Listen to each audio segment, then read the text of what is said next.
Good morning, everyone, and welcome to this panel entitled One Health as a Science Policy Initiative, fostering an integrated approach to addressing complex health problems and emerging threats.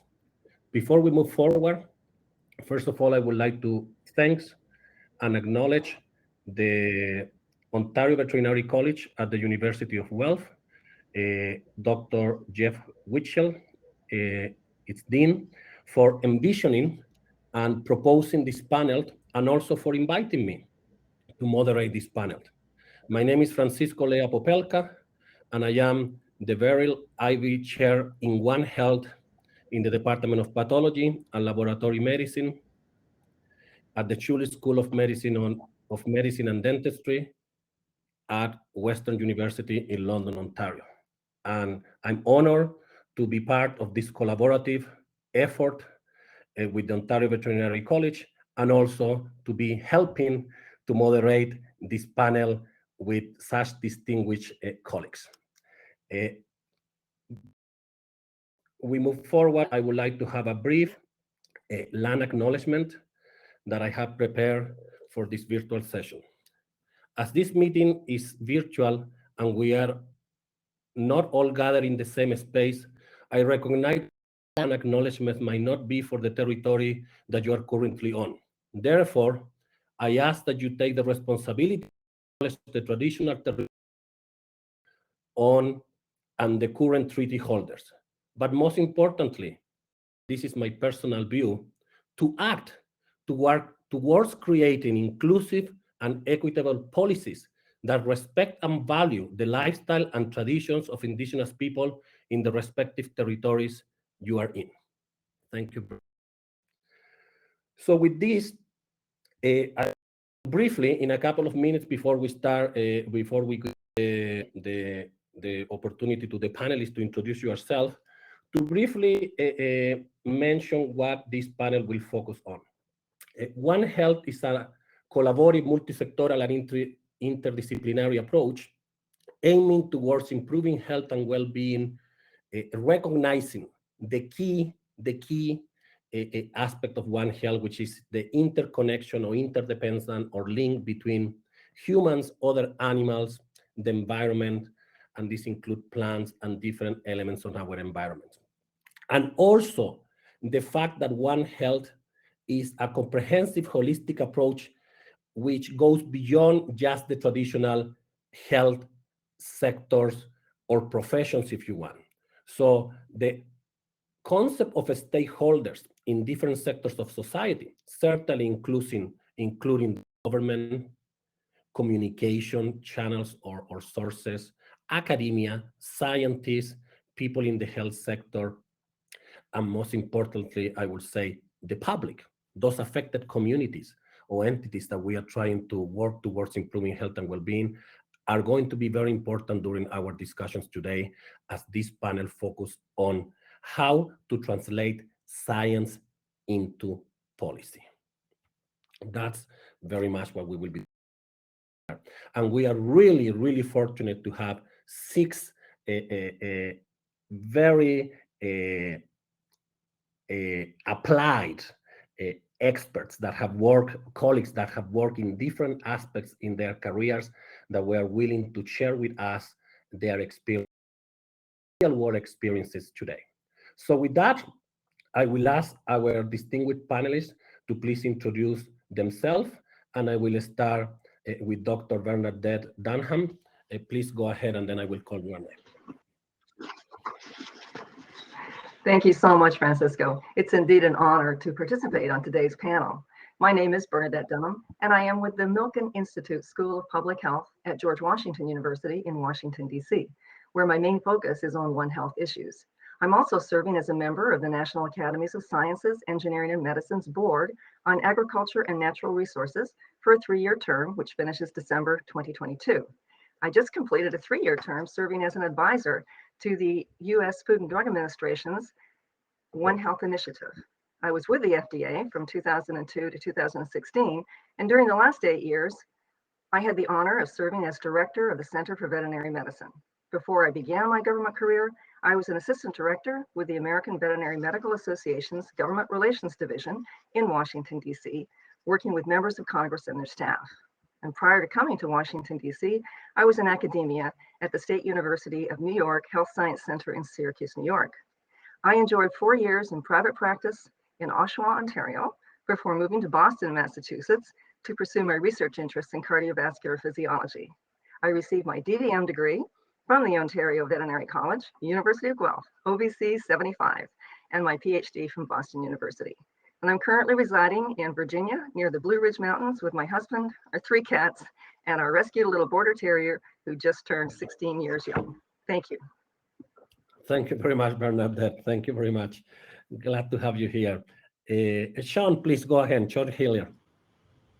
Excellent. Kwei, Ani, Tanzania, good morning, everyone. Again, I'd also like to express my thanks for inviting me to be a part of the panel today.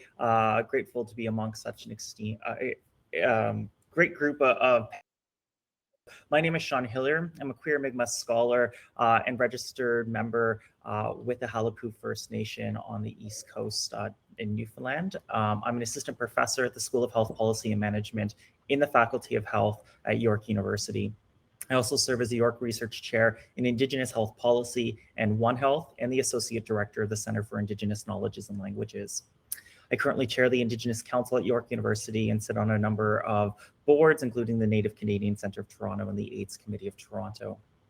I have a very collaborative research program that spans the topics of One Health, people living with HIV and other infectious diseases, and antimicrobial resistance. All of this is with a concerted focus on how policy affects healthcare access for Indigenous peoples in and across this area called Canada.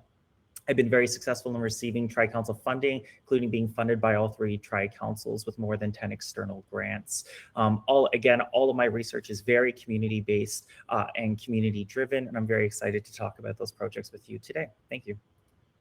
Thank you very much, Sean. Wonderful. Thank you. Dr. Paula Fujiwara, please. Thank you very much, Francisco, and thank you very much for this invitation to participate in this panel. I'm Paula Fujiwara, and for many years have worked on tuberculosis, HIV, and issues regarding smoking in low and middle income countries. Most recently with the International Union Against Tuberculosis and Lung Disease.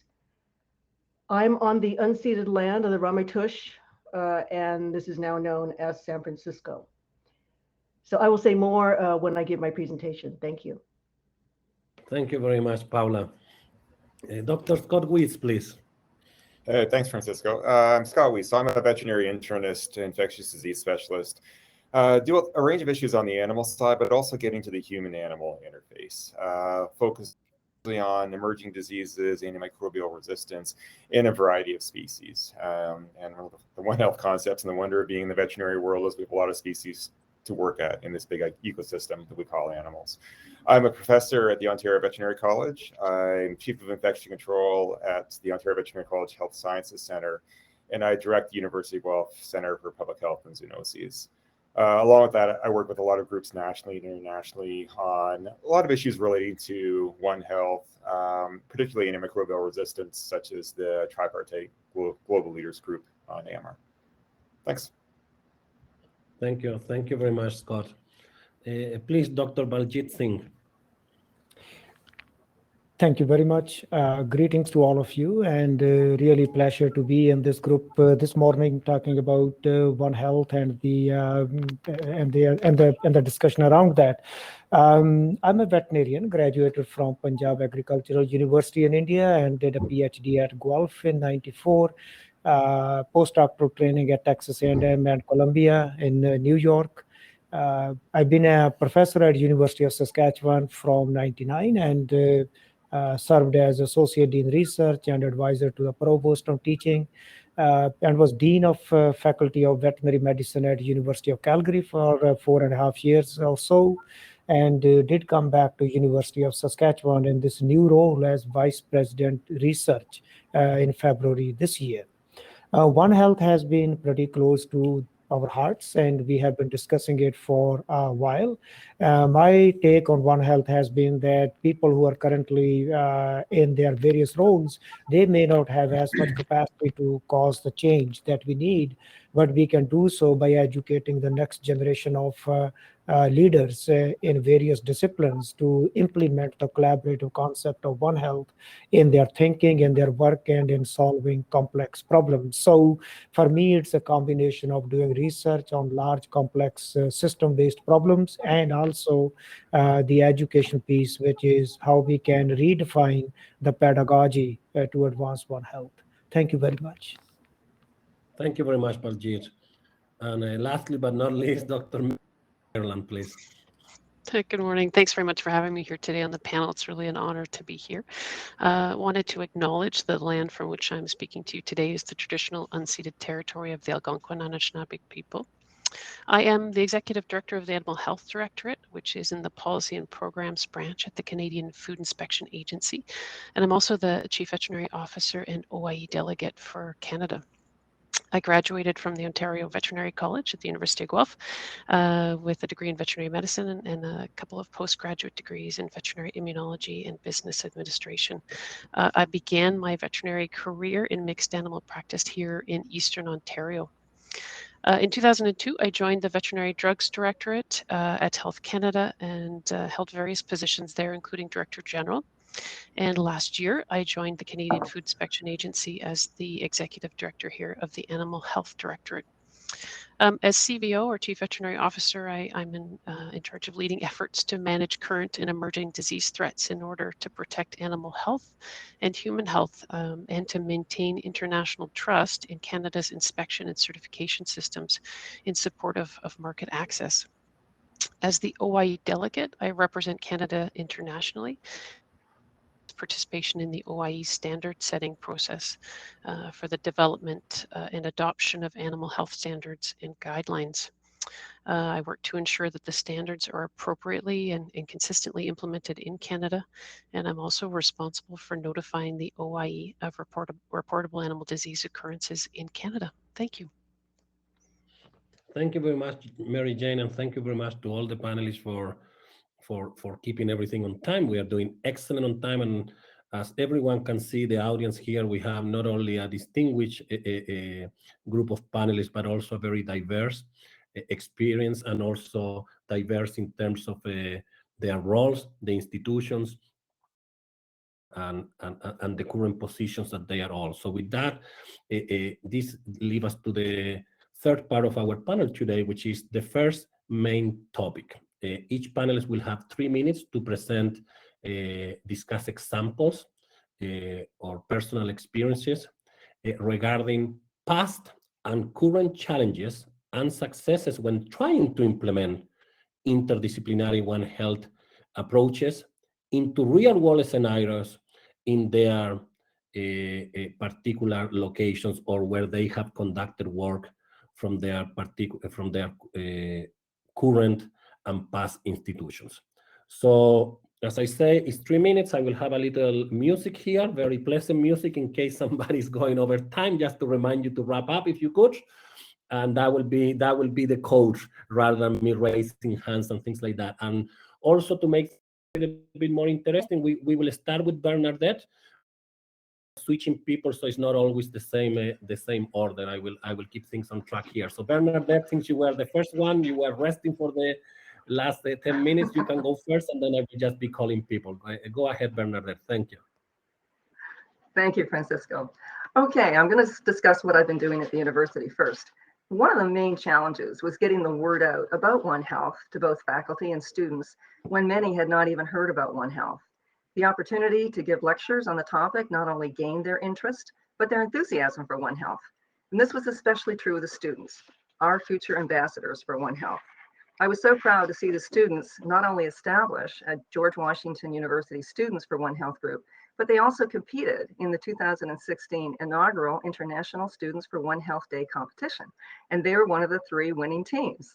It's their enthusiasm that really sparked a lot of support and engagement from so many across campus. The American Public Health Association has recognized One Health in its special primary interest group providing additional support that resonated with the schools of public health. Now, adding course material through guest lectures often avoids hassles and delays of making a full curriculum change, but it does set the stage and it makes the changes much easier. Now the deans and the chairpersons of the various departments can really move the One Health initiative forward, especially when required by the Council on Education for Public Health. The CEPH now requires the school or program to identify at least one required assessment activity for each of the foundational public health learning objectives, and One Health is now listed, which I'm very pleased to see. And when I switch gears and go to the government, for the past 3 years, I had the opportunity to serve as an advisor to the FDA One Health initiative. Similarly to my university experiences, the main challenge was informing multiple centers within FDA about One Health and gaining their interest and enthusiasm for One Health. The Center for Veterinary Medicine took the lead and made a great example for others to follow.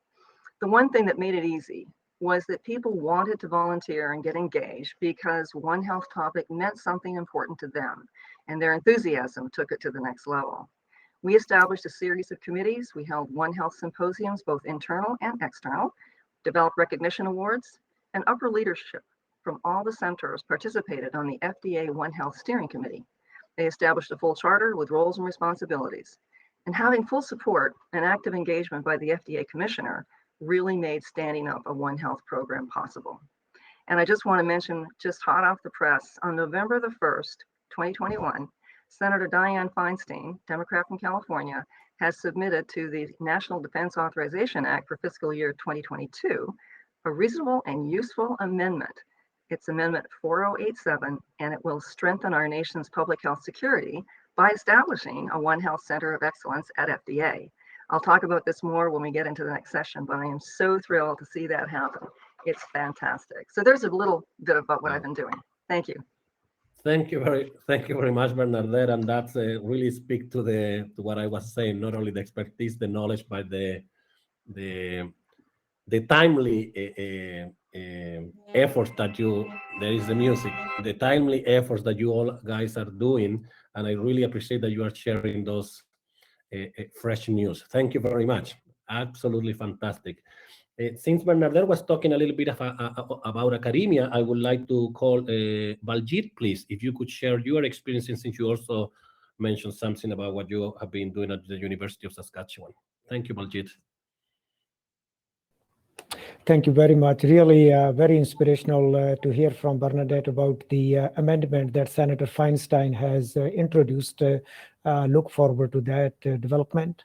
The example I would like to share with you is Canada's first national training program in the area of One Health. One of the funding agencies in Canada is called Natural Sciences and Engineering Research Council, and they fund training programs which are up to 6-year duration in variety of areas.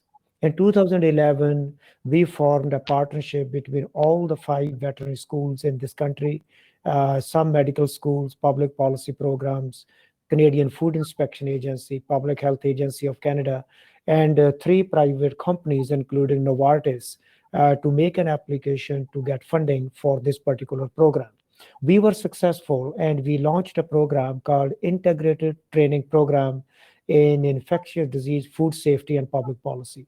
We ran that program till 2019, enrolling more than 300 students from 19 countries. And during that program, we formed partnerships with Freie Universität Berlin, State University of Sao Paulo in Brazil, and Punjab Agricultural University in India. That collaborative program over 7 years led to students working together in ways to understand complex problem solving, ways to link disciplinary biomedical science to policy change, and the way policy frameworks help in changing the behavior of countries and the societies in bringing attention to the complex problems. That particular program was a success, but I also realized the challenges in putting a program of that nature and scope together, especially bringing such a diverse group of entities together. The first question, which I still remember everybody would ask, how much money my university would get. Think about that. How much money would my university would get? That goes completely against the principle of One Health, which asks for collaboration and solving a problem. So the point I'm making is we need to think deeply within our minds. Are we chasing resources and big grants, or are we chasing a way to change the way we deal with complex problems that are confronting us, from AMR to pandemics to climate change? And there were some challenges which I will talk to in the second half. One of them was there was no renewal mechanism for a program of this type. You build a team over a 7-year period, but the program cannot be renewed under the current programs guidelines from this particular funding agency. So I would like to talk about some solutions in the second half, but this was quite a successful program, bringing so many entities from private, public, and the academic sector together. Thank you very much. Excellent, Baljeet. Thank you very much. And I love how you, of course, all in 3 minutes, share the tremendous amount of University of Saskatchewan has done. And I can tell you briefly a personal story. When I in the United States and I was going back to Canada to start my One Health position at Western University, of course, I was delighted to read on the internet and talk to some of the colleagues there to learn about how you implemented everything that you have done there. It was an excellent learning experience for me. So thank you for everything you have done for One Health. So now I would like to move to ask Dr. Paula Fujiwara to share. We have 2 universities experience so far, and I will ask Paula Fujiwara to share her experience from her position with an NGO, the union, and other roles that she has. Go ahead, Paula. Oh, thank you very much. You know, as was said, I've worked on TB issues in low and middle income countries for many, many years, most recently at the International Union Against Tuberculosis and Lung Disease, which is an NGO based in Paris, France. So Francisco, who's our moderator and who's a veterinarian and who was the then chair of the zoonotic TB subsection of the union, and I, who am a medical doctor and was the scientific director of the union, combined our forces to first increase awareness regarding zoonotic tuberculosis, that is the tuberculosis as we know that's transmitted from mostly cattle to humans via M. bovis. We worked with a formally constituted global tripartite, which is comprised of the World Health Organization, the OIE, and the Food and Agricultural Organization of the UN, which already viewed zoonotic TB as a One Health issue. So we were lucky in that respect. And we have had 6 key accomplishments during this journey that has taken 11 years so far. We started by writing a call to action regarding zoonotic TB in human beings caused by M. bovis in the high impact medical journal Lancet. And we deliberately involved 11 organizations with a stake in the topic to be co-authors. The second thing we did was we mobilized high impact global media, and that included CNN, BBC, Le Monde, Al Jazeera, New Scientist, etc., to hold interviews with people suffering from zoonotic tuberculosis and to publish print and visual articles. We got the Stop TB Partnership, of which I was on the executive committee, which is the advocacy arm for global tuberculosis, to list people with zoonotic TB as a key affected TB population in its 2 most recent iterations of the costed global plan to end TB. It helped that I was the chair of the writing committee both times, and I'm the chair of the one that is currently being developed. The fourth thing we did was to get WHO to the tuberculosis program to formally recognize zoonotic TB as a priority. And because they did so, they commissioned us to develop and publish a zoonotic TB roadmap jointly with the tripartite and the union. And we use concrete action points, and this is the template that's now being used today. And finally, the tripartite sanctioned zoonotic TB roadmap was crucial to having both zoonotic and bovine TB recognized in the 2018 Political Declaration of the United Nations at its General Assembly special session on tuberculosis, where heads of states and prime ministers went on record to end tuberculosis in all its manifestations. To have zoonotic TB and bovine TB included in this declaration is a real coup due to the many groups vying and clamoring to be recognized. So this is the long game. We started in 2010. The keys to its success were starting with a vision of zoonotic TB as a One Health issue, close collaboration with the tripartite, personal diplomacy, steady pressure, including different organization perspectives, and media attention. Thank you very much. Thank you very much, Paula. And again, thank you. The panelists are doing an excellent job of keeping everything on time, 3 minutes, sharing such vast accomplishments and challenges. So thank you to all the panelists. To continue with you to please to share your experience. Thank you, Mary Jane. Thanks very much. There are many great examples, as you're going to hear today, of taking One Health approaches in Canada. And I wanted to highlight the successes and challenges of antimicrobial resistance and the collective work nationally and globally that has been taken to address this real public health threat. As you know, there are concerns have been expressed about how we use antimicrobials in both human healthcare and agricultural settings, and that's been increasing over the last several decades. This problem has gained more attention globally with the WHO Global Action Plan on AMR in 2015. Increasing awareness and finding strategies to reduce antimicrobial use has also been a priority activity for the tripartite of the WHO, OIE, and FAO for many years.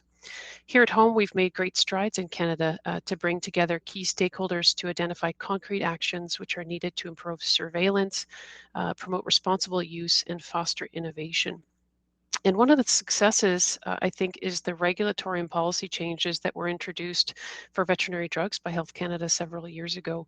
The national producers and veterinary associations, provinces, territories, federal government, and within that represents a number of departments, and the animal health industry have worked collaboratively and, in all honesty, I say, in an unprecedented way over the last 5 years to effectively implement a number of these measures to promote responsible use, specifically for medically important antimicrobials. There are, of course, challenges in advancing solutions to these complex problems like AMR. And I think the challenge is keeping the forward momentum, maintaining attention and focus on it over the long term as a priority, and having all stakeholders move along at the same pace. The reality is that everyone has different pressures and priorities. And for example, the pandemic has understandably redirected the resources and attention of our public health counterparts in particular. And while this has slowed our progress in some ways, the pandemic surely has shone a light on the importance of prevention of disease and the need to protect public health. And we've also seen a greater commitment of governments to funding a range of public health issues, including AMR, in the last budget. And if you want to consider it to be a success, that the example I've given you, according to Health Canada's data, the sales of antimicrobials overall in 2019 decreased by 10% compared to 2018. And that's a 12% decrease in antimicrobials sold for use in food-producing animals when you account for the number of animals and their weight. So thanks very much. Thank you very much, Mary Jane. And there is not much else to say about antimicrobial resistance or how relevant and One Health approach is to address the challenges of antimicrobial resistance. So thank you very much for bringing that into the conversation. With that, and things we're talking about antimicrobial resistance, I would like to pass it now to Scott, please. Great, thanks. Yeah, it was great antimicrobial resistance was raised. I actually may touch on that after, but I wanted to talk about something that's, the challenge side. And it's not to be negative, but to identify the challenges here. And it's not a past challenge, it's a current challenge. And it's what we're dealing with COVID and what we've dealt with for the last coming up 2 years. And one of the challenges we have in One Health is getting buy-in. The talk to action ratio is not very good. There's a lot of talk in certain areas, but there's not a lot of applied One Health action. And we need to improve that. Think SARS-1. We didn't understand the animal component, the environmental component. I remember raising this with people that were running the response to SARS in Ontario, and it's like, yeah, we probably should think about it, but we can't. We're in chaos. We're controlling this. We can't do that. So when this first hit in January 2020, I started some of those conversations again, saying, hey, we don't know what the animal sides are. We should look into it. And it was largely crickets. Because once something becomes a human disease, it's a human disease at the exclusion of pretty much everything else. Not a human disease in an ecosystem. It's a human disease. And we saw with various agencies, including CDC, these serial statements, okay, there's no evidence SARS-CoV-2 can infect animals. without looking for that evidence. There's no evidence of this, there's no evidence of that, and continued no evidence statements that we're changing and deflecting. And basically, the approach that, okay, we'll consider a One Health problem if we find out there's a problem. We aren't going to be proactive. And if we're trying to be reactive, it means a problem has to emerge, has to be big enough, we identify it, we have to actually start communicating, and then we initiate a process to deal with it using a One Health approach, which is way too late. We're trying to deal with issues once they become a problem, as opposed to the default being One Health. And maybe that's my message overall. As we approach new challenges, antimicrobial resistance, emerging disease, future pandemics, endemic disease, we need to think about the One Health component as the default. And certainly there are some things that are animal only or human only or environment only, but we should approach them as such only once we've ruled out a One Health approach. Now, on the success side of this, in Canada, we did have some very good discussions at the federal, provincial, territorial level on the animal side, thinking about guidelines, thinking about guidance, thinking about the issues and communicating. So I think that was a good success, and probably more than some other countries, bringing people together, establishing relationships, getting some discussions going, but still largely separated from the human response. So good communication within the One Health community, which is largely biased towards animal health, to a lesser degree environmental health, and it's fairly a small subset of people on human health in general. So there were some good successes, I think, in dealing with SARS-CoV-2, the One Health side, but still focused towards that small group that does One Health. So it's that holistic approach, that default approach is what we need to think about in the future. I only got about 2 seconds left, so I'll stop. Thank you very much, Scott. That's excellent. And you indeed touch of many topics, such as the talk to action ratio, about what have we learned from SARS, SARS-CoV-1, actually in Toronto, Canada in 2003, if I remember correctly, I was there, and the proactive versus the reactive way in doing things. I think those are excellent points. Thank you very much. And Sean, if you can wrap up this session at the end, Sean, and I will tell you immediately, you will be the first one of the second question, so you can get ready for 6 minutes. So if you can wrap up in your 3 minutes of your current challenges and successes trying to do the work that you do. Go ahead, Sean. And I'm going to speak a bit to Scott's point about the need for buy-in and why this is so critical. So I'm going to spend a little bit of time discussing what is One Health to Indigenous peoples. And so Indigenous peoples fundamentally take on a One Health approach. The holistic health of our Mother Earth, of our water, of our plants and animals has been the approach that Indigenous people across Turtle Island have taken since time immemorial. And certainly we see this around the world with many Indigenous groups.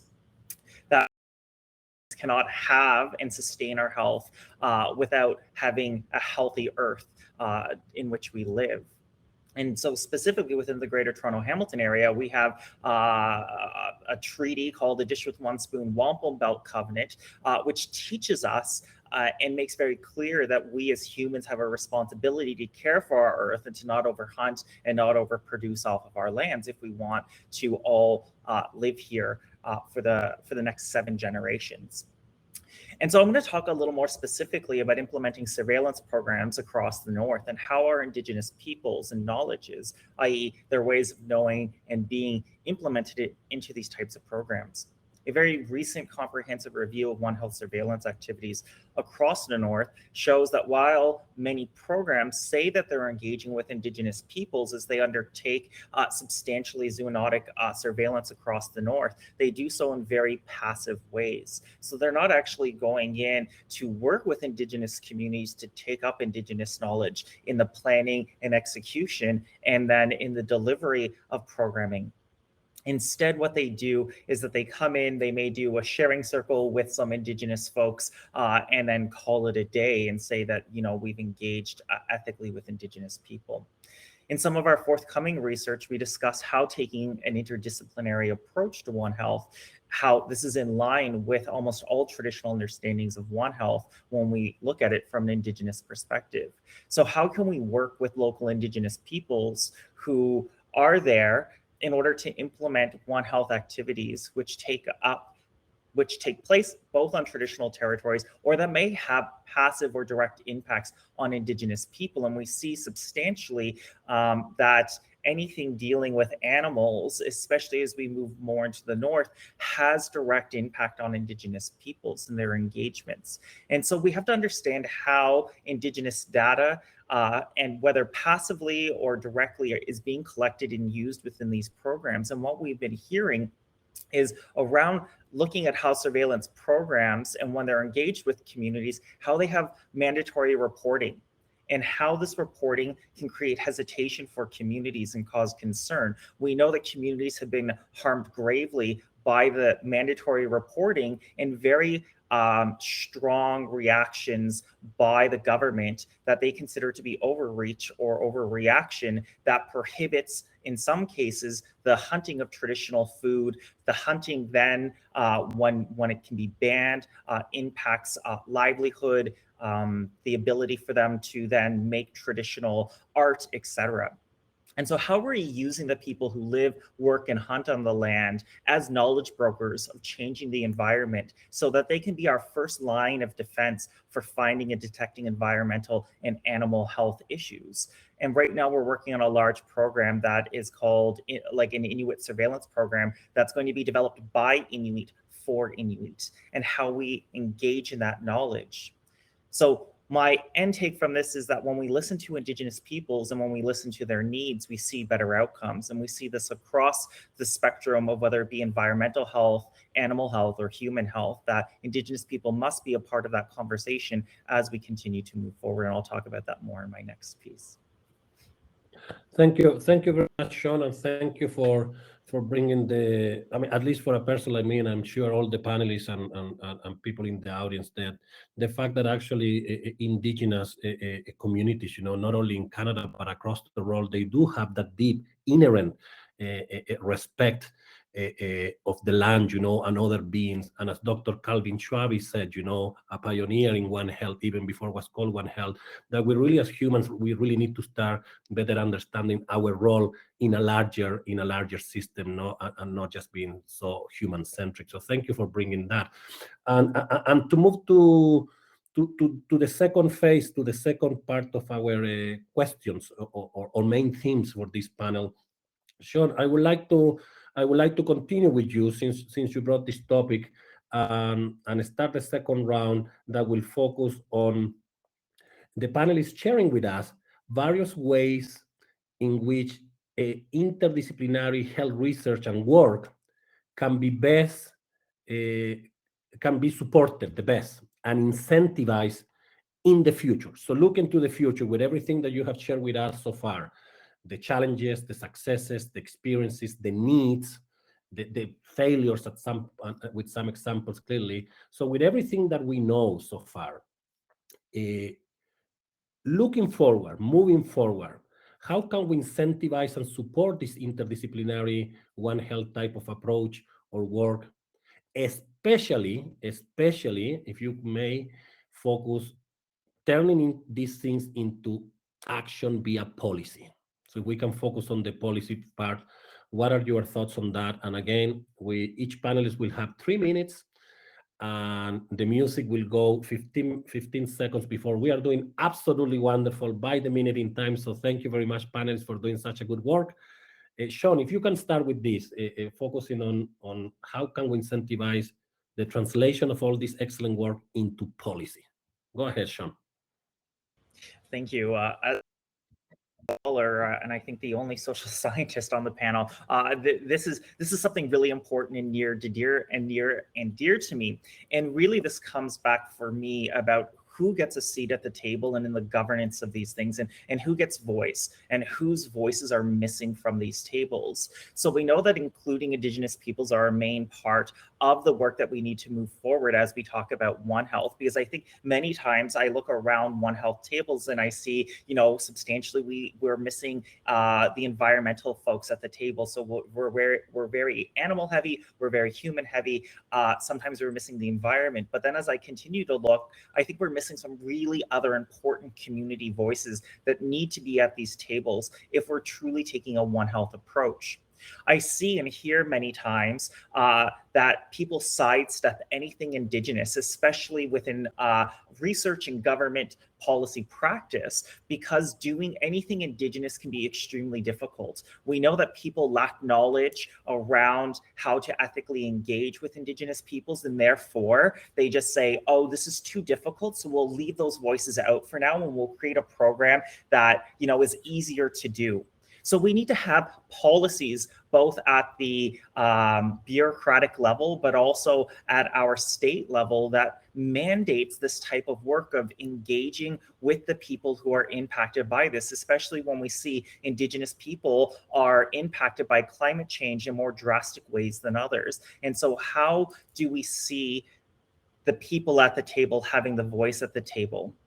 We're seeing government turning more and more to Indigenous peoples, and there have been various announcements across Canada recently about the need to include traditional knowledge of the land and traditional knowledges more broadly at the table. So how can we ensure that this is being done widely and ethically through policy, so that we know that we have equal and a permanent stake at the table? Again, the tokenism that comes with doing not only Indigenous work, but equity, diversity, and inclusion work, and that need to do so within a One Health framework is so critical. I've had the privilege to be with Scott at a table where we've been talking about the need to create a One Health network in Canada for the implementation of the action plan. And so our report that went back to PHAC talked in depth, I think, for the first time around the need to engage in a One Health program that takes on a lens of equity, diversity, and inclusion, which includes Indigenous people having an equal and permanent stake at the table. When we talk about also the One Health modeling of infectious diseases, how do we see this taking up a role that's important there? Because we know that Indigenous peoples call themselves land defenders, water defenders, animal defenders, and we do this because we see this as our sacred duty to protect the land from development and encroachment within our national and traditional territories. And so that's where I'll start this piece off with, and I look forward to the others' response. Well, that couldn't be shown a better thing, because I think if we summarize it, is inclusion of the key players. As we were saying at the beginning, stakeholders, and one of the key players that you pointed out are the communities, the affected communities. So you just described it so nicely. Thank you very much, Sean. Mary Jane, would you like to please continue with this round? Sure, thanks very much. So when we think about interdisciplinary health research and how it can be incentivized and supported through policy, I think we also need to think about how policy can be supported through interdisciplinary research. If I go back to my example of antimicrobial resistance and reducing the development of resistance, we can see many areas where innovation, specifically through the development of alternatives to using antimicrobials, is going to be particularly important to effectively implement certain policies and strategies. And those policies and strategies don't just include those of government, but also industry-led ones too. The poultry industry maybe is a good example here. The Chicken Farmers of Canada has developed an ambitious AMR strategy to reduce the use of antimicrobials in the poultry sector. They've eliminated the use of Category 1 antibiotics throughout the chicken sector, and as of 2014, the preventive use was no longer permitted. In 2017, they announced that they would be eliminating the prevented use of Category 2 antibiotics by the end of 2018, and that a goal had been set to eliminate the preventive use of Category 3 antibiotics. So truly ambitious. Research is a really key tool for them in the implementation of this strategy. We need to support producers' efforts to keep animals healthy and give them options as alternatives when they exist, and need to be safe and effective. But basically, I want to say that they need tools in their toolbox to achieve their goals as it relates to AMR, and governments also need those tools. So this is why at the Canadian Food Inspection Agency in the coming year, the Centre for Vet Biologics and the feed divisions will be looking to facilitate access to vaccines and feed additives as a way to provide options to producers and veterinarians to keep animals healthy and hopefully reduce the use of antimicrobials overall. The challenge is amplified in developing countries where many neglected diseases still cause major economic hardships for vulnerable populations, but for which vaccine development is not a priority for manufacturers, perhaps due to the limited market. Canada's International Development Research Centre, or IDRC, administers the Livestock Vaccine Innovation Fund to support vaccine development and manufacturing for neglected livestock diseases, as well as improving access through scaling up and partnerships. This fund is really a way to incentivize research which promotes disease prevention rather than treatment. In Canada, we also need research to direct our efforts for innovation to reduce reliance on antimicrobials. If we can better understand the diseases for which antimicrobials are being used and in larger volumes in animals, then we can direct our research efforts to those areas to ensure the greatest impact. And where we have alternatives available, we need studies to identify the barriers to the use. And so, for example, if we have vaccines for animals available here in Canada, if they're not being used to keep animals healthy, why aren't they? And what are the barriers? And just lastly, the formal development of One Health institutes and centres at several universities across Canada is a really important step to ensure we have the expertise for more integrated problem solving in the future. Thanks. Thank you very much, Mary Jane, for bringing that key aspect of bi-directionality and collaboration about science informing policy and vice versa. You know how policy also respond to those scientific outcomes and knowledge, which is exactly an excellent point. Scott, would you like to please continue with this? Actually, I can expand on a couple of things from Mary Jane and Sean, because they brought in AMR. And I think that's a great segue into this. So Mary Jane introduced that Canada has had some successes at AMR, and we have. And a lot of these have been at ground level. Sean mentioned a network, a One Health, broad, interdisciplinary network. And the thing is, we have had some good successes, but they're driven at ground levels, and they need to be supported at higher levels. Canada has a proposal for a comprehensive One Health network, like Sean mentioned, sitting on a desk at the federal government. Canada has an action plan for antimicrobial resistance, like we should, and like has been pushed for internationally, but we don't have it funded, and we don't have it enacted. So an action plan that's just sitting on a desk isn't an action plan. It's a potential plan, but it's not action. And this is a common theme with One Health, and AMR in particular, is needing action. We're falling behind internationally because we aren't following through on the things that we need to do. Antimicrobial resistance isn't sexy, probably doesn't pull very well, but it's one of our existential challenges. I think we recognize that if we look at the big threat in the big picture. So we need more leadership to push this through. And kind of at the same level, and in terms of the bigger kind of the challenges where we need to move forward for One Health, it's some similar concepts. It's coordinating, it's organizing, it's sustained efforts and sustained pressure. It's not, let's do something in response to COVID or AMR or this emerging disease issue or whatever, and we'll do a short-term effort and then people go their own way. We need a comprehensive approach that builds on it. So over time, you're building more capacity, you're building more education. And this can't be funded through research, because One Health is more than research. It's communication, it's education, it's inclusivity. There are a whole range of things that come in. It's science and it's social science.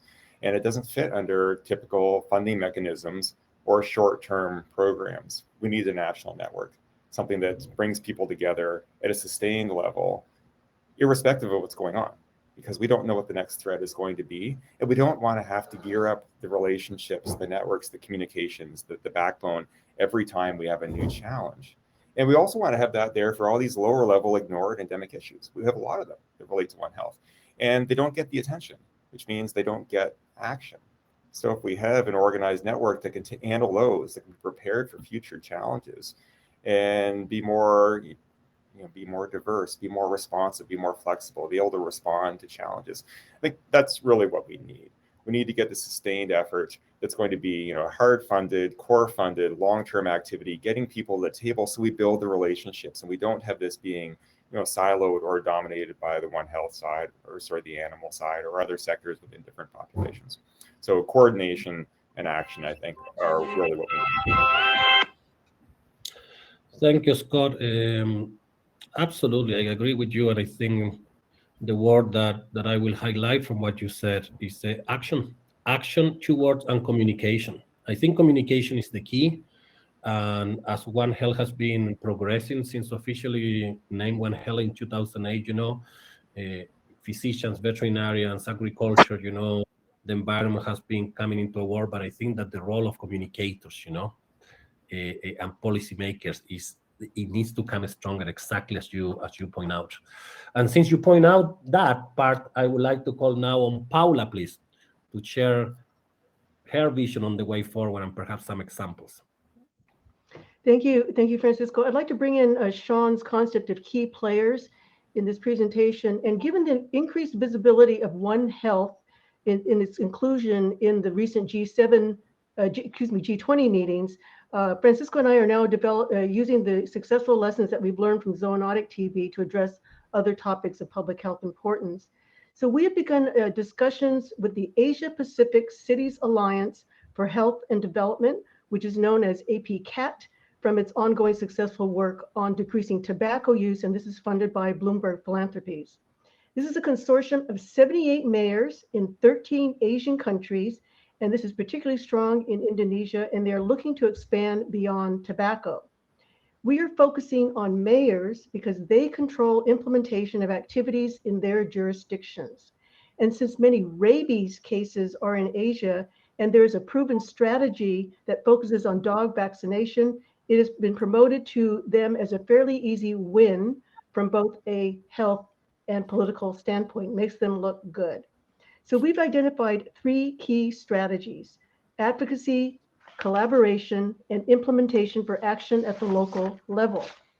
For the strategy regarding advocacy, Indonesia will next year host next year's G20 meeting, and One Health has already been identified as a key health topic. To increase awareness, a couple of articles in influential regional newspapers on One Health have been given by a well-respected health official in the Asia region, and they've been published. There's going to be further sensitization on One Health as an overreaching approach during a presentation at the upcoming virtual APCAT Summit on December 7th, and a plan for concrete action on rabies starting in Indonesia. For the second strategy of collaboration, we're working at the policy level with OIE, the WHO, and the United Against Rabies Forum, which are very active in promoting rabies elimination in the region. So OIE in turn wants to use this model that we have developed to work with other mayoral coalitions in Africa and in the UK. And we're going to use Francisco as the One Health professor at his university in Canada to coordinate, activate, or reactivate One Health University academic departments and their networks on any research projects in the region. Finally, and most importantly, the key component will be implementation of action at the local level. So mayors in Bali, Indonesia have been approached to join this initiative, and some have already agreed. And we are working with OIE, and we are approaching other donor agencies who have supported rabies control in Indonesia in the past for their re-engagement. This is mainly the Australians.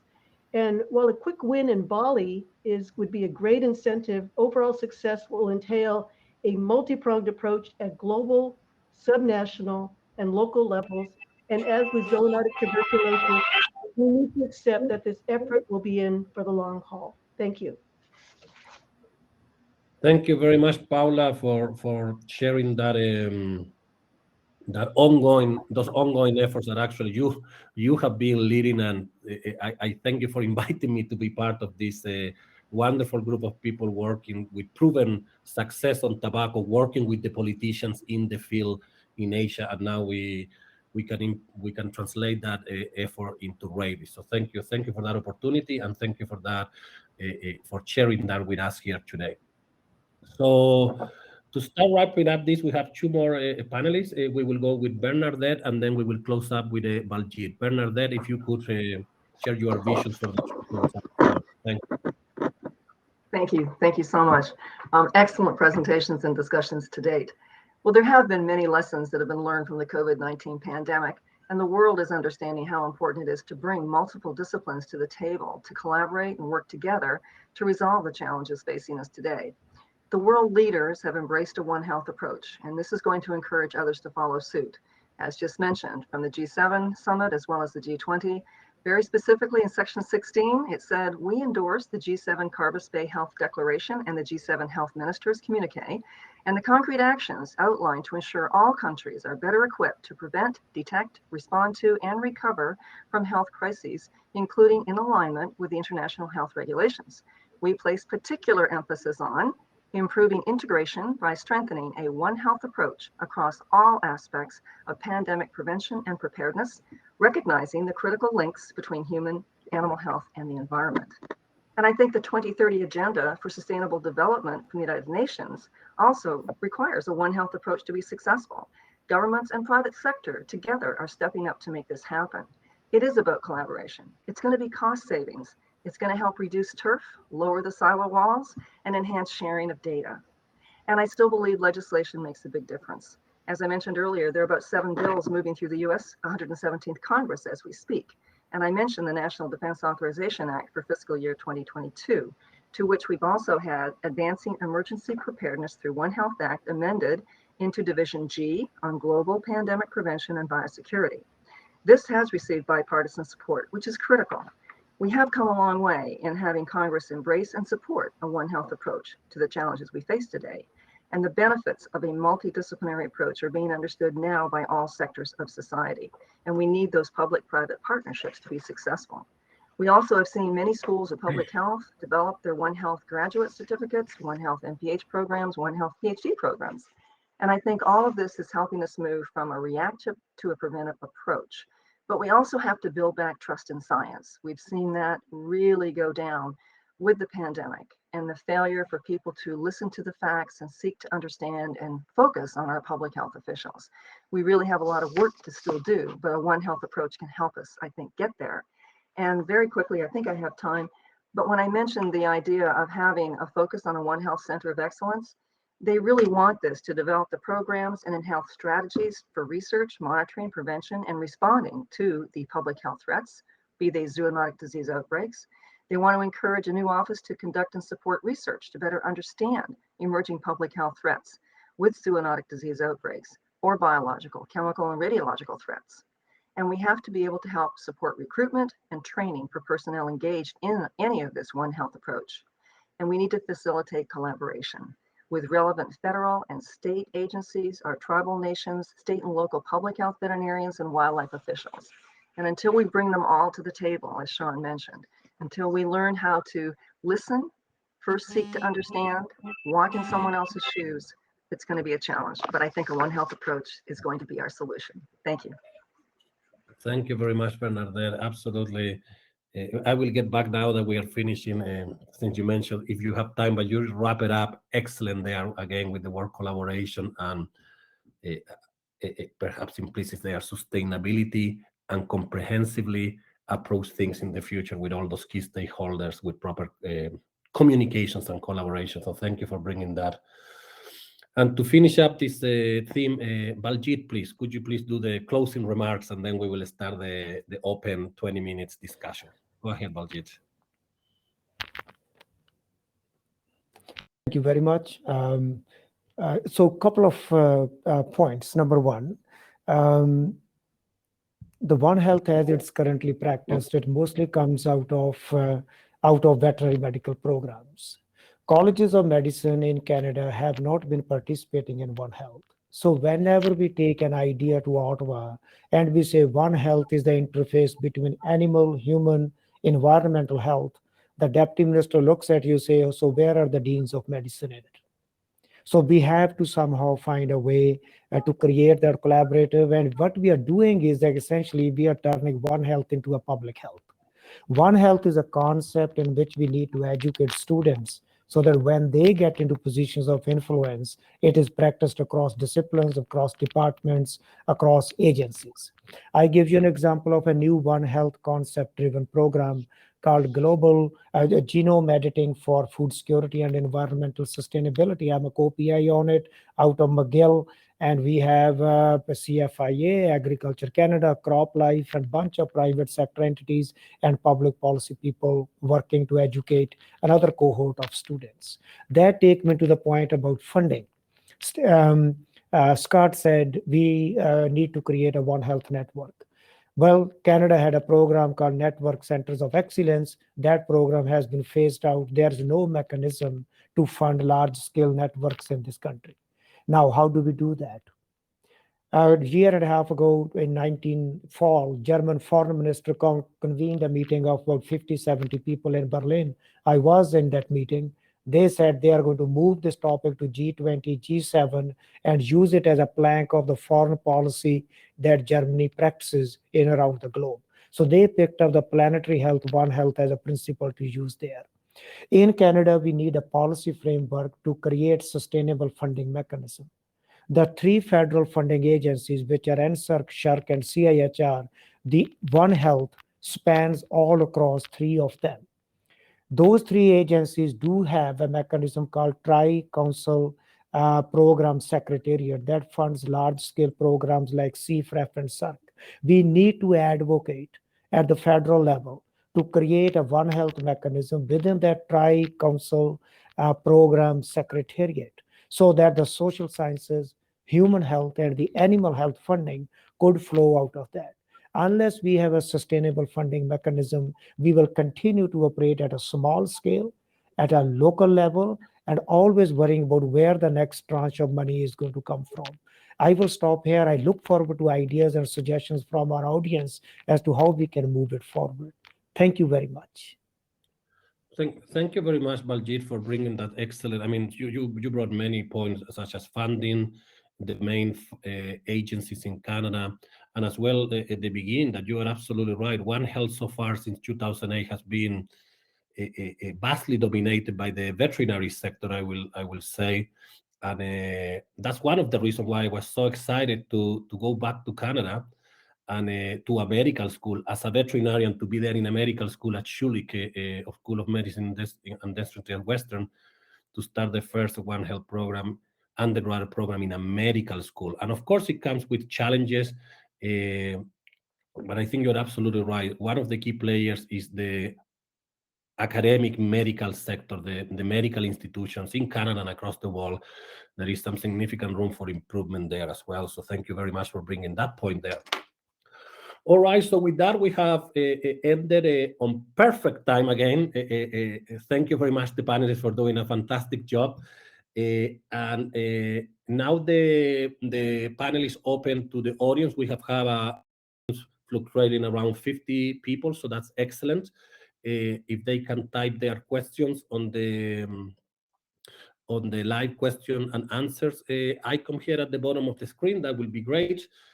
And as we wait for questions, before I pose a couple of questions that I have on my notes here, what I would like to do, and Bernadette remind me that when she say, oh, I have some time here to close up, I would like to give an opportunity to any of the panelists that felt a little bit pressured by me, if they want to add or sum up something that you couldn't in the 3 minutes that we gave you. So any panelists, I open to you if you want to conclude, sum up something that was left out of your 3 minutes, and I leave it up to you. If you raise your hand or you just start speaking, we will not interrupt each other. Go ahead. If I open the panel, I open the floor to discussion among panelists.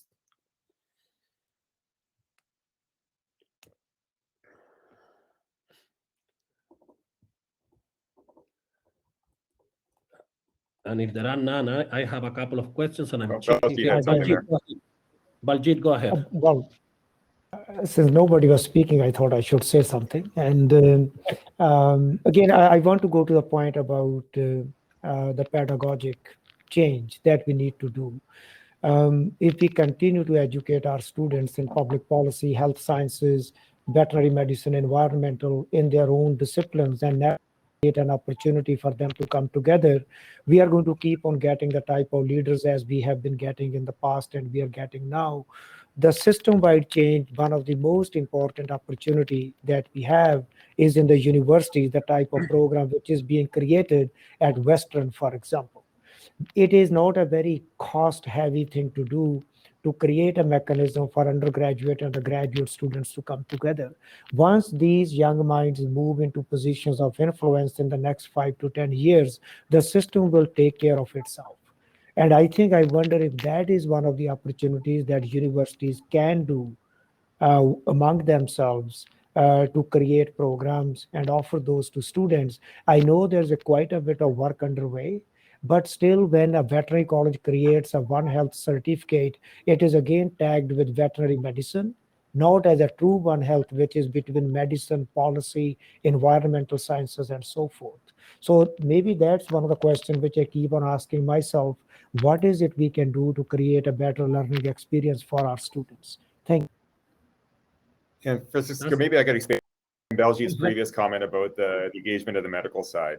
And because that's a big problem. Like, it's very difficult to get people from the medical side engaged. I do the odd talk, but usually it's being invited by someone who is already tuned into One Health. And I think we see this self-fulfilling prophecy thing here, that most of the people attending this seminar understand what One Health is and probably don't need to be here. When we go do a talk on One Health, it's mainly the people that know it. We need to reach out to the people that don't know. This is a generational change, right? We're not going to fix this in a year. We're going to fix this over one or two or more generations, but we need to move there. So how do we embed, and I think Belgi's brought this up a few times, how do we embed the One Health approach? Because it's an approach, not a thing. How do we embed the One Health approach as a core concept of any type of training where it's related? And that's medicine, that's veterinary medicine, that's environmental health, that's social sciences, that's life sciences, this broad range. And how do you get that embedded enough that you don't need to have an instructor or a leader that's one of the small percentage that are really tuned into this area initiating it? How do we get it so that anyone can do it without having that background knowledge, or it's just the default? And I don't know the answer to that, but I think that's what we need to be moving towards. I think the two of you, Baljeet and Scott, made that two very important points. One is like the expanding the horizons, and also that this is something that requires a mindset shift, starting with the younger generation. So undergraduate program was a specific example that Baljeet provided, but I think here we all are, and if some people on the audience are not, there are even One Health programs. There is a colleague doing One Health lessons actually for high school students across the world, and that's an excellent example how to start very early as possible, because as Scott said, this is something that will happen over perhaps generations, and if it happens that way, then it's self-sustainable, right? It doesn't need the instructor. That, of course, the instructor is nothing wrong, but if we can have something that is persistent, sustainable, and massified, that's when then making the decisions, making the policies, will have the right mindset to act. With that, and since questions in the chat, I would like to, yes, Bernadette, I think we are perfectly synchronized on the communications as well here. You can say, Bernadette, what you want to say, but what I will put here to you is like this senator from California that you have mentioned. What is, do you know what's driving this? There's a question in the chat, actually. There is one. Baljeet, where is that? Is in the, I don't see any live questions. I see in the question answer, I see live. There's a question I can read. Yeah, if you can do read you it, think Baljeet, social go media ahead. has? So do you think social media has impacted, helped, or hindered the implementation of One Health approach? That's the first question. Thank you, Baljeet, for reading that. Anyone that question?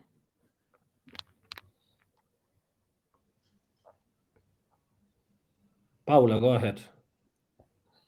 Yes, well, I think that I made in my presentation the fact that when we wanted to do our work, we realized that you can't just use academic and writing a paper on a shelf. We really need to engage the media. So we were very successful in getting the high impact media that I already mentioned, CNN, the BBC, all those things. But what did it take? It meant that I had to go make the rounds of all these reporters' rooms and editors' rooms and actually do the pitching and talk to them about the zone activity. So absolutely, social media is going to be a key in this effort as we move forward.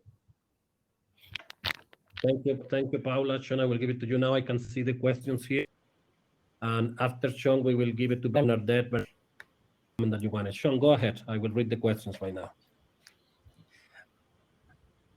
Yeah, I would agree around that. I think social media specifically has really helped with the implementation of understanding a One Health approach in many of the projects I'm working with in the North, where One Health isn't well understood. We've really been able to do this knowledge mobilization and knowledge translation for younger people, especially to get on board. We've been doing social projects, making videos, and I think the education piece that we've been talking about is so critical in its connection to social media and people being able to get engaged and understand this in different ways. We're currently working with hunters who are using social media to teach about various aspects of One Health through hunting techniques. And it's things that otherwise people would never be able to experience or engage in to get a better understanding of what we mean through this. And so I think it is a fundamental piece of being able to move knowledge forward in a really short, succinct way that I think younger generations are really tapped into, that could really kind of get people on board and engaged with. Thank you very much, Sean. Thank you. Bernadette, go ahead. You are mute, Bernadette. Yeah. Reach out to the youth. Oh, I'm sorry. You are good. You are good now. Let me see if I can get myself.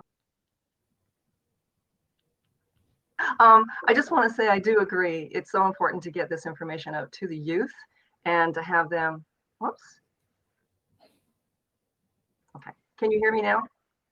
Yes. Okay, I apologize. I do believe it's very important that we do get this message about One Health out to the youth because they are going to be our future ambassadors. I think another way that's also helping would be through citizen science. We're getting the public engaged. They're buying in and understanding. They're making a difference. This is our globe and we have to take care of it. And they can help. And I think that engagement, it becomes more of a responsibility and they want to help make a difference. And they are the ones that are then going to pressure, as we need, our leaders in our communities and in Congress to do and put some action to these needs that we have through a One Health approach. And very quickly back on the previous comment, I think whenever we have an opportunity where there are universities that are very close by for veterinary medicine, human medicine, environment, agriculture, there's now a tendency in these areas to do shared classes so that you're not speaking to an individual class. You're having everybody hear about these issues of commonality and showing how we need to collaborate and understanding how an impact is taking place from human health, animal health, plant, and our environment. And I think that's making a big difference. And it's helping reduce redundancy, but it's really expanding the mind of our students when they're hearing from each other, instead of saying, wow, I had no idea that occurred in your area. So this is a step in the right direction, and we want to encourage more of that as well. Thank you. Thank you, Bernadette, and we will give it to Scott, and we have 2 more questions here in the chat, and I just want to wrap up your comment, Bernadette, that yeah, the good news that now recently in the past year, I can say in Canada, we have been starting this multi-institutional, multi-university, proposals, and now with NSERC and CIHR, really officially now stating after the G7 meeting that they want to start their One Health agenda. These are great news, and I think the time is right exactly for doing what you are saying, and we are having some action at the moment in Canada. Certainly between the veterinary college and the medical school at Guelph and at Western, we have some collaboration, but we have expanded to McGill, and I know that the University of Saskatchewan also have some great network of collaboration. So there is some very good, more work is needed in that. Scott, I know you have a comment there, and I have here now we have 2 questions on the panel, on the question and answer. Scott, go ahead. Yeah, I'll try to be quick. I just echo the need for social media outreach, but I think this shows why we need a broad network that transcends research, because I do a lot of social media. I am not an expert by any means at it, and very few people are. We need people that know communication, that know education, that know psychology, know philosophy, social sciences. So we need support for that. It can't just be me trying to find someone who knows how to communicate better than I am. We need a system that figures out, what do we need people to know? Like, this is a very broad, like if you ask someone, what's climate change? Bang, right? 16-year-olds know climate change is critical. They're going to get out there. They're going to act. They're going to yell. They're going to change their behaviors made for climate change. What do you say, One Health? It's whatever, right? You need to have them understand it, and you need to motivate them. We need people to have One Health on the tip of their tongue and being ready to march in the streets for One Health like they are for climate change, because they've got a lot of similarities. Climate change is easier to understand, and has a much better marketing plan. And that's not to be, there's a problem with that. I'm saying One Health has to catch up and figure out that marketing plan to get that same degree of attention and passion. Thank you, Scott, for that excellent point. Thank you very much. All right, so the questions that we have still some time, and we have two questions here. The first one is not dedicated to anyone, so I will read it. Several panelists have mentioned the need for better coordination and governance. From your experience, does one of the panelists have a best practice example that you have seen working well that you think we should try to implement in Canada? Anyone would like to take that? And Baljit, go ahead. I'm happy to speak for quickly. Somebody else will have another example.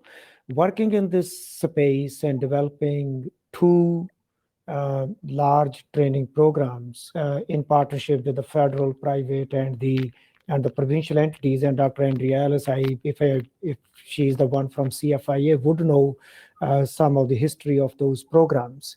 What I found is that at the federal level, we get befuddled by the fragmentation of a file. If you find one single person a leader, for us it was CFIA. If we need to find partners in PHAC and others, we always requested a CFIA leader, which in our case was the Chief Veterinary Officer. Could you help us coordinate with PHAC and Ag Canada and others? So one single person carrying the file, an entity in Ottawa, is something which we don't have yet. But this is what I have found very helpful. Instead of knocking on everybody's door, leaving it with one person, let it do that. Second piece is really going out and working with the communities which are in the city or in the private sector, and absolutely focusing our attention on social sciences, humanities, and the artistic side of the story, bringing them into the One Health landscape and really filling the gap and getting their leadership. But Scott was mentioning on communication, policy development, and other entities. Another piece is talking to colleagues, not only in health sciences, public health, and veterinary medicine, but in agriculture, for example, in arts and science programs, to bringing them on board so that we continue to find the money through various means to practice One Health, not always in the public health, AMR, and the disease pandemic. So those are three key elements. But the federal government, one person supporting and guiding you. And for us, we could not have done it without Canadian Food Inspection Agency coming to our help all the time. Thank you. Thank you very much, Baljit, for addressing that question from Andrea Ellis. Excellent. We have another question for Rustam Nurbekov, and the question reads like this: can you please elaborate on what you think are the emerging threats you see upcoming in the next 5 to 10 years, and how the One Health approach can help solve them? Thank you. Anyone that would like to talk about the next 5 or 10 years threats? Paula, go ahead. Yeah, I don't know what the exact threat will be, but it will be respiratory, and it will come from an animal source. There's no question. If you think about SARS-1, MERS, SARS-CoV-2, these are all from animal sources. So I think that we need to be prepared for the fact that it will be another one. So we can take the lessons that we're learning from our COVID pandemic and use them as the basis for the next one. And because it's going to come from an animal source and it's going to affect the other animal called the human, it really means that we do have to continue to have this coordination of everything that we've learned. Thank you. Thank you very much, Paula. And if I can, you are absolutely right. And if I can add to that,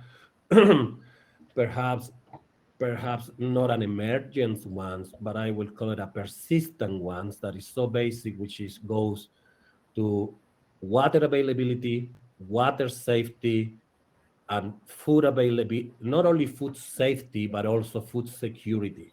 And that, again, all here, all the minds are connected, and that goes to agriculture, not only public health and food safety, to looking at pathogens, but just at the more basic, the food production.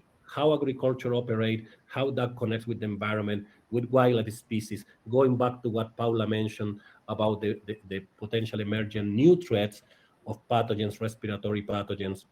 And when we think about food, water, air, the basics of our existence, I think those ones are uh, challenges, complex challenges that could certainly benefit from a One Health approach, especially when we look at different environments, because certainly the incidence of diarrhea, or gastrointestinal diseases is quite different in the Western world versus other countries, And also, if you look at food, the food-related health issues such as diabetes, or obesity are also very different in Western countries to compare to other countries. So there is tremendous room for work there.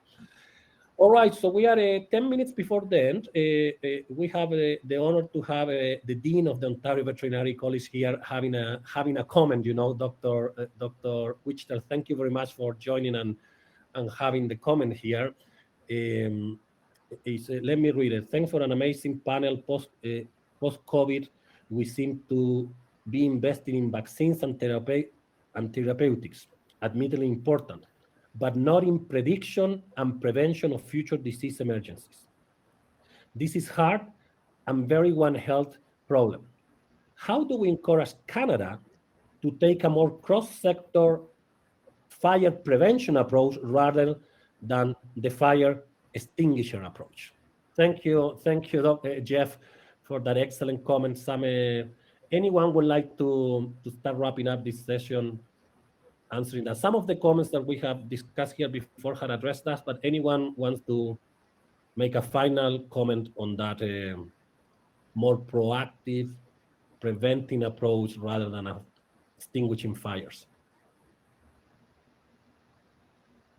Bernadette, go ahead. Thank you very much. And that question permeates the entire presentation. It's going to come back again to each one of us spending our time and our roles in educating and communicating about One Health, building relationships, building trust, engaging, providing opportunities for people to step up and make a difference. And when you get them engaged, that makes all the difference in the world. And we need to all be doing that at all walks of life, because these issues are so critical. And our globe right now is under attack with everything we're seeing with all the climate change issues. Mankind has tremendous technologies, but these technologies can sometimes lead to adverse events. And it's going to take all of us stepping up to make a big difference. And through a One Health approach, bringing us together, multiple disciplines, listening to each other, learning from each other, we're going to find a way to address this. And it will be a One Health solution. Thank you. Thank you, Bernadette. Paula? Yeah, I just want to say that, the evolution, things evolve. And we have the Global Fund to prevent AIDS, tuberculosis, and malaria. But because of some of the work that's been done with the high-level meeting on TB that I mentioned in 2018, the Global Fund is now going to incorporate One Health into its agenda. Now, how they're going to do it is not clear yet. They say it's going to take about a year, but it was because of the German constituency, the German government, that actually pushed this idea. And actually it is now, and since they're a donor to the Global Fund, it is now going to be something that is going to be used. So again, little by little, we make progress. Thank you very much. Following up on that, if I may make one comment, at the federal level, at the federal level, we need a minister, a minister in Ottawa who picks up the One Health file. Like the German foreign minister picked up the file in Germany, not agriculture, not health, not somebody else. He said, this is we are going to take it and move it into G20, G7, and tie it to our funding. So maybe one of the advocacy piece for us in Ottawa is to really find out a person who can lead it. Thank you. That's thank you very much, Paula and Baljit, for those comments, because that's one of the points that I realized I forgot, and I think you mentioned this, Baljit, before as well, is identifying that individual, that key human, that, as I like to call them, a doer, not a talker, the person that gets the job done, that have the influence, that have the connections. And I think they are called the champion. And as you say, the one that take the flag, that have the connections, and identifying those people is key. And that's what my students at Western, they always ask me, why you are asking me to identify stakeholders and mapping stakeholders? What is all about it? But that's absolutely critical, because you need those people, as Scott was saying, that will start turning the ratio, the talking action ratio. Scott, I love how you put it that way. We need to change that ratio. I'm an epidemiologist, so that's an internal joke. So we need to change that ratio to be a little bit more ending up into one, you know. So with 5 minutes to go here, I have no doubt that we can continue for many more hours and minutes. But really, I want to start closing this seminar by saying thank you, first of all, to all the panelists for all the efforts that you put over the months to learn about this panel, to get your thoughts together. And also, as we know, some of you even start collecting data and information that have emerged days ago. So thank you very much for that. We really appreciate it. Also, I want to thanks again to the Dean of the Ontario Veterinary College, and as well the University of Guelph, One Health Institute, you know, and especially Catherine Hayland, that is behind the scenes here, because she was really helping organize and communicate to make this very exciting panel possible. And also, I would like to thanks to the conference itself for accepting our proposal that, as I said at the beginning, was the result of collaboration between the Ontario Veterinary College and our One Health program at the Schulich School of Medicine and Dentistry at Western University. And again, one example of fruitful and a meaningful collaboration across institutions, you know, to keep promoting and facilitating collaborative approaches. And the final thing I want to say about this panel is that really, personally, has been enlightening, informative, encouraging, you know, to be able to participate with all of you, to hear about your experiences. And certainly, I have no doubt that this one will bring, now we know each other, and I think that here we're all doers, champions of One Health, and this will just bring new opportunities to keep working and acting using and implementing the One Health approach. And from my part, as I like to say, and I've been saying with my broken English for a couple of times in a few conferences, I think the first time was in 2019 in India, when I said, to improve health and well-being, science is necessary, but not sufficient. And I think that this panel has that the role that we have in the medical community, in the veterinary community, in the academic, scientific, basic science, clinical community is key to any health aspect. I will say key and crucial. I don't want to offend anyone, but it's not sufficient. And that really clarifying the point to work with government, decision makers at the local, national, global level, with the public, certainly with those affected communities, as Sean was so nicely describing for the issues, particularly to indigenous community, but also that translates to any other health issue. But most importantly as well, with the private sector, industry, and let's not forget the communication sector. And that's not surprising, the reason why there were questions about social media and communicators. So with that, I will certainly want to thanks again to the panelists, but also to the audience that participated, listening and posting questions. There was one final question there about sharing links and about One Health. And Sean, thank you very much for sharing a couple of links with the person that was asking for One Health links. But if anyone in the audience have any more questions, in the conference proceedings, you have our names, our contact information, our institutions, and you feel free to contact us, or at least contact me, and I can provide some more information. With that, I'm just clicking the final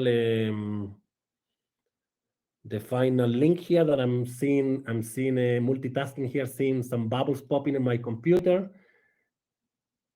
And basically, we have a lot of congratulations and from different sources. So thank you very much. And again, Thank you, everyone at the conference. Thank you to the audience, and thank you, dear panelists, for your work, for a great session. Thank you very much.